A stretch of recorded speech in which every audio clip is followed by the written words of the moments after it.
Parlam dan Retna di 2020 lalu ketika pandemi menghantam perekonomian mereka, pasangan suami istri asal Solo, Jawa Tengah ini kemudian mencoba membuat jamu dengan bahan lokal NTT. Awalnya coba-coba, kini banyak diminati masyarakat. Awalnya kecil-kecilan, kini mereka sudah membangun mimpi untuk semakin memperkenalkan jamu asal NTT ini. Walau kini masih terhalang izin dan banyak pesaing yang muncul, namun Retna dan Parlam tetap optimis menjalankan usaha ini.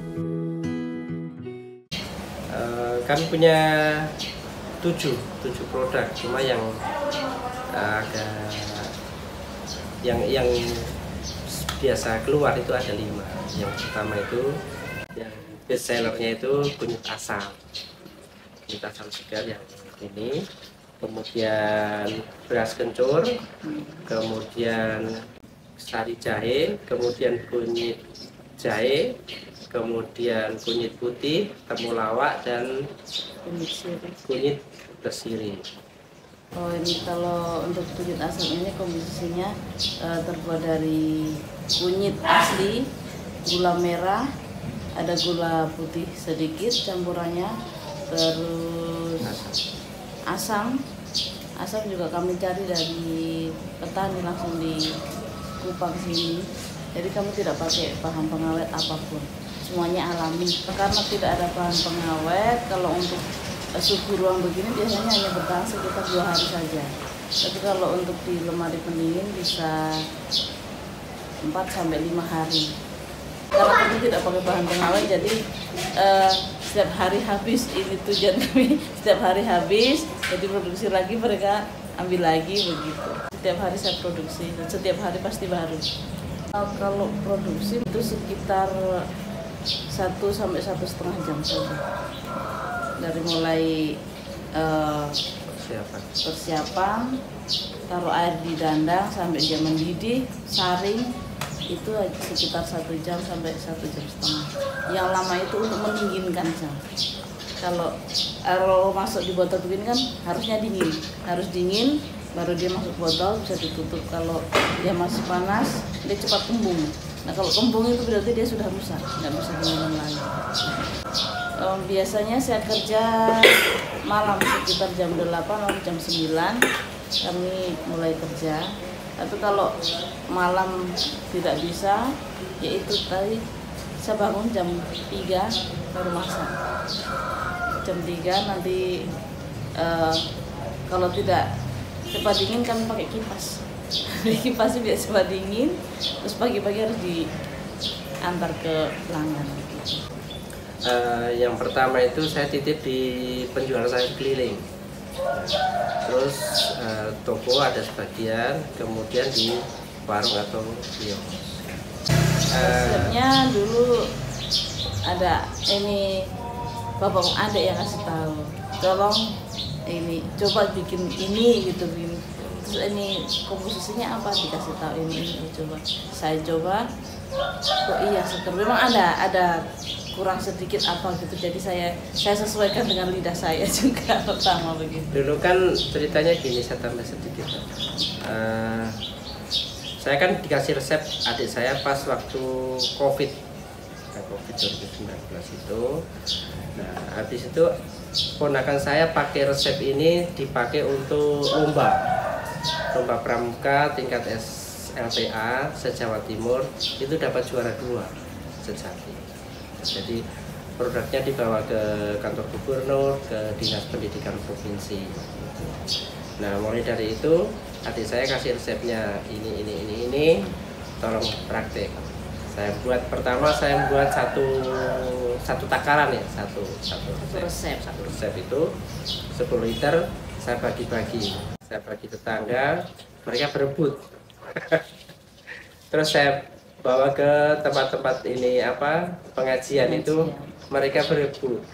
Nah, setelah tahu produknya, rasanya setiap saya ada kegiatan itu, ada event, saya kasih, tapi yang botol kecil yang 330 itu, yang sebesar ini aku kecil tadi. Itu yang ya alhamdulillah yang diminum ini dulu, aquanya tidak disentuh.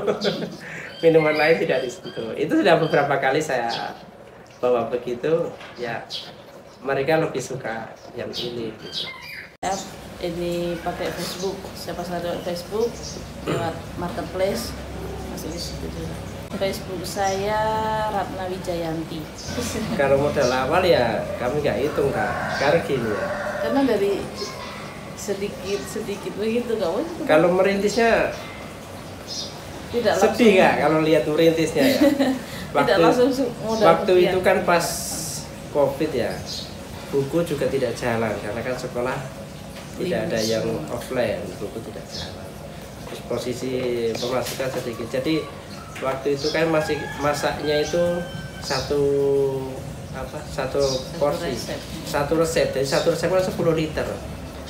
Kamu sehari masak 3 resep. Jadi ini selesai, masak lagi sampai malam. Terus kami pakai gayung itu juga pakai gelas ini kecil itu untuk takaran itu waktu itu. Terus kemudian ada rezeki bisa beli dandang yang besar, terus bisa beli gayungnya yang besar. Itu mulai dari kecil, betul-betul kecil. Kemudian bisa beli tambah kompor gitu. Itu bertahap betul gitu. Jadi saya betul-betul merasakan merintis gitu dari kecil gitu. Terus kemudian airnya waktu itu kan masih pakai air sumur ya. Karena air sumur itu kan ada kapurnya ya. Jadi masak dulu, disaring dulu, dingin baru dimasak lagi.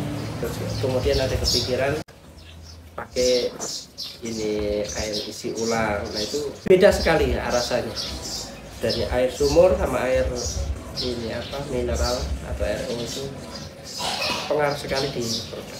Kalau dulu memang waktu COVID masih tinggi itu permintaan juga tinggi ya. Permintaan tinggi. 1 bulan bisa sampai 2.500 botol 1 bulan.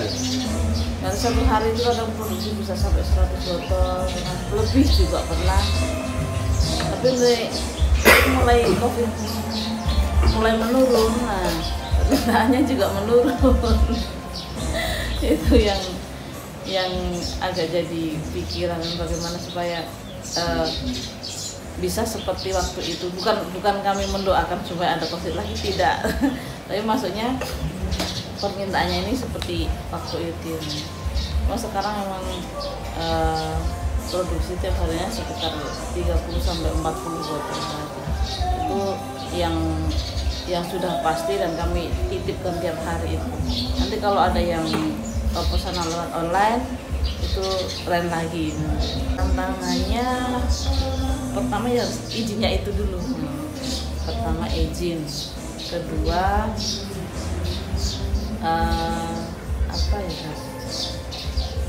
dan saya lihat mulai dari saya bikin produk ini habis itu banyak sekali yang bikin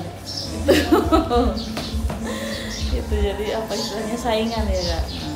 Ada yang biasanya sudah pesan ini, oh Mbak saya sudah ambil di ini, itu juga ada begitu. Itu tadi bagaimana supaya pemasarannya tuh bisa tinggi seperti awal-awal, itu saja yang masih jadi PR buat kamu. Kalau tantangan saya untuk pemasaran itu yang jelas izin edar dari BPOM. Kalau izin edar sudah ada, kemudian label ini atau logo ini saya sudah bisa seperti ini. Saya kan orang market, jadi saya tahu pasar.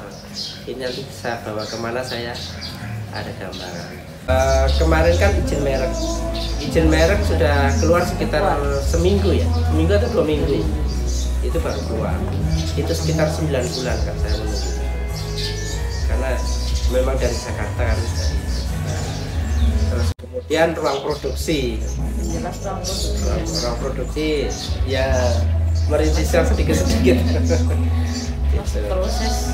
Kemudian yang kurang izinnya itu 2, halal sama BPOM. Yang bomnya ini BPOM ini gitu. Harapan saya bisa mengembangkan produk saya. Ada izin semua lolos, terus bisa mengembangkan pemasaran, bisa lebih ke luar daerah juga, kemudian juga keluar pulau, supaya